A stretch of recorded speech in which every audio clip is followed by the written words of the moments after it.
You don't know their source of income. You don't know their goals. Some people just want to live this life and not leave any mark behind. But some other people want to actually leave a mark that even hundreds of years later, 50 years, 20 years later, people are still celebrating them. People are still listening to their songs. People are still republishing their books. People are still celebrating the great things they have been able to achieve.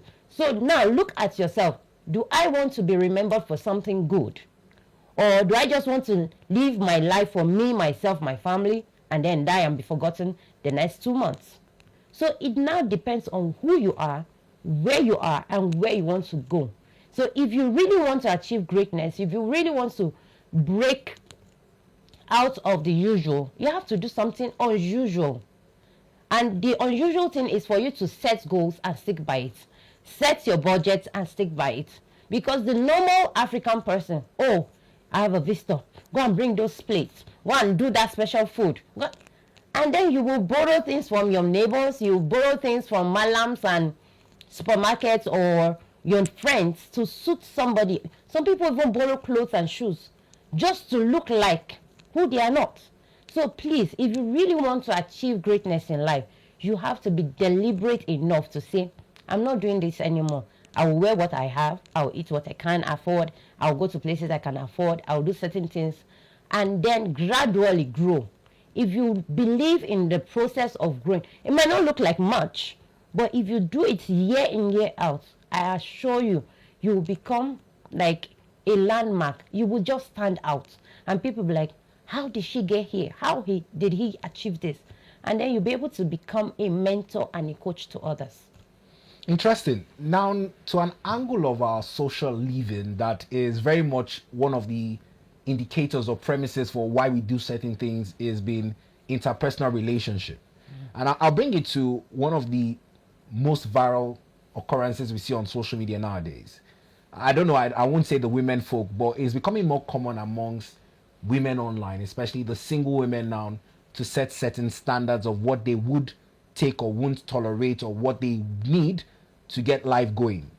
A lot of people now broke shame, or would I call it rate people based on their financial capability. And then you see it online most times. People say their talking stages costs a certain amount of money. Or if you cannot afford a certain type of date in a fancy restaurant, you shouldn't approach them for courtship or to date them or to choose life partners. And it's growing amongst the youth these days. Monetizing interpersonal relationships or monetizing what it takes to get your time. And unfortunately, there's also the link between that and the sad occurrence of ritual killings or disappearance or kidnappings of certain persons. In speaking to 2025, for viewers who might be tempted to want to monetize time or this, just to avert the sad stories that we see online, what would you say to them? It's unfortunate that a lot of things that are unhealthy, ungodly, are trending or trend more on social media. In fact, when you are doing something that is legitimate online, you might not get viewers.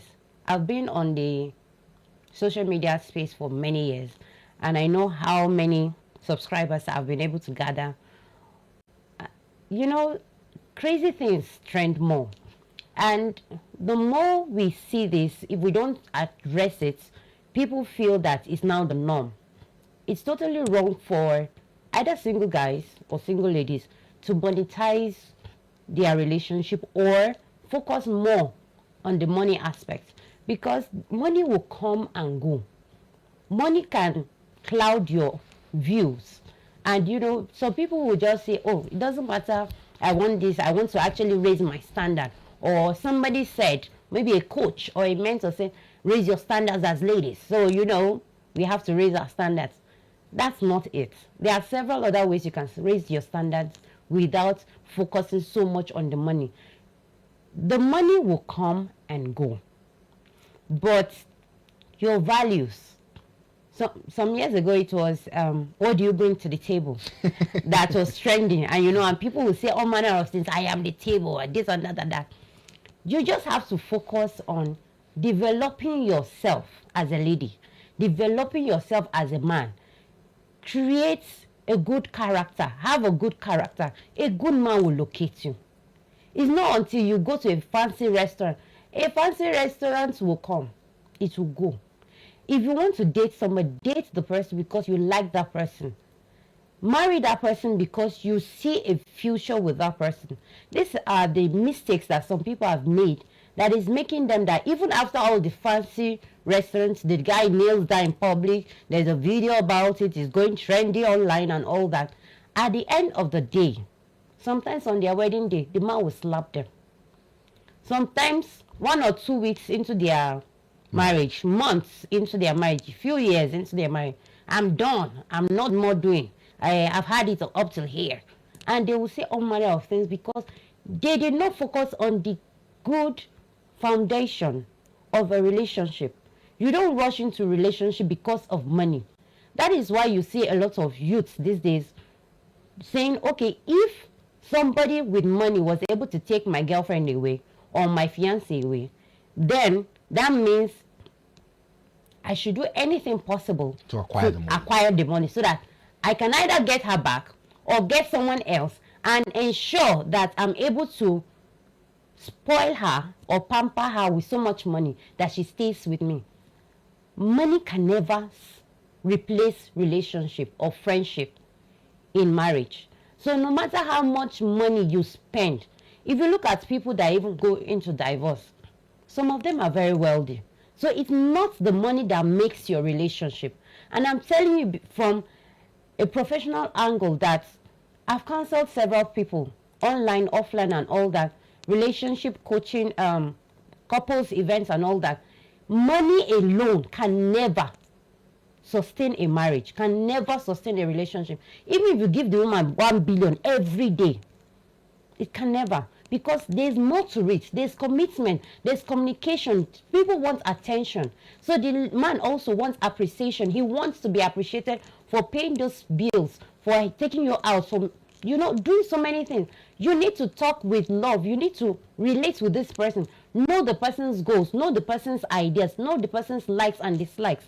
So you don't just expect that, because he has taken you to a fancy restaurant, he will always be able to afford it. So you can actually start small. So don't just go around thinking that, because my friend did it in a fancy restaurant, I just have to do mine too. Or because it's now trendy. No, you can't come and propose to me in my mother's house or in my father's house. You can't come and propose to me along the road or in one cheap restaurant. Look at the background, look at this. No, it's more than that. This is life. Forget about what you see on social media. Forget about the packaging you see all around, the lies and the pretense. If you really want to make your relationship work, know who you are. Discover your purpose. Discover where you want to go so that you can know who can fit into that. Not just anybody that has money. A lot of people will travel from one state to the other because somebody is promising them money. And that's why we see a lot of ritual, missing bodies and all that. So if you really want to make it in life and in this 2025, ensure that you discover your purpose first. Discover where you are and then add value to yourself as a lady. You can't just expect somebody to marry you and spend all his money on you. What are you bringing to the table? What are you bringing to that man's life? How do you want to help him also achieve his own goals, his own ideas, his own purpose on earth? So you shouldn't just be about me, myself, and I alone. You should be able to be valuable in your speech, in your character, financially support that man. Because I keep saying money will come and go. No matter how wealthy that man is, anything can happen. You could be living in the duplex today and something happens, you can't afford the rent. Even if it's your own property, something can happen. You can even use it as collateral for something, a business deal or something, and it goes bad. You might lose your house. Do you now say, because you've lost that duplex, hell with this marriage, I'm not doing anymore? It happens, but that's not what God wants us to do. So as much as possible, add value to yourself, be determined about your goals, work towards it, and then look for what you can add to that man, and let the men also look for what they can add to that woman. Because no woman wants to suffer in the house of a man, and no man also wants to suffer in the hands of another woman. Well, so much nuggets you've dropped on the table this morning. I wish time would permit for us to have more robust and in-depth conversation on a lot of issues you've raised. But I think it's a fine place to leave it, and I'll give you the time just to share your wishes with our viewers and Nigerians for 2025. Well, Nigerians, you need to set goals, work towards those goals, and know that there is nothing you want to achieve. If you don't write it down, you might never be able to achieve it. But if you write it down and work towards it deliberately, determined to achieve it, there is nothing you cannot achieve as a lady or as a man. Either in your relationship, in your business, in your career, you can actually achieve it all. Well, thank you very much, Mrs. Victoria Yoosuff. I wish you the best of the year ahead. Thank you very much.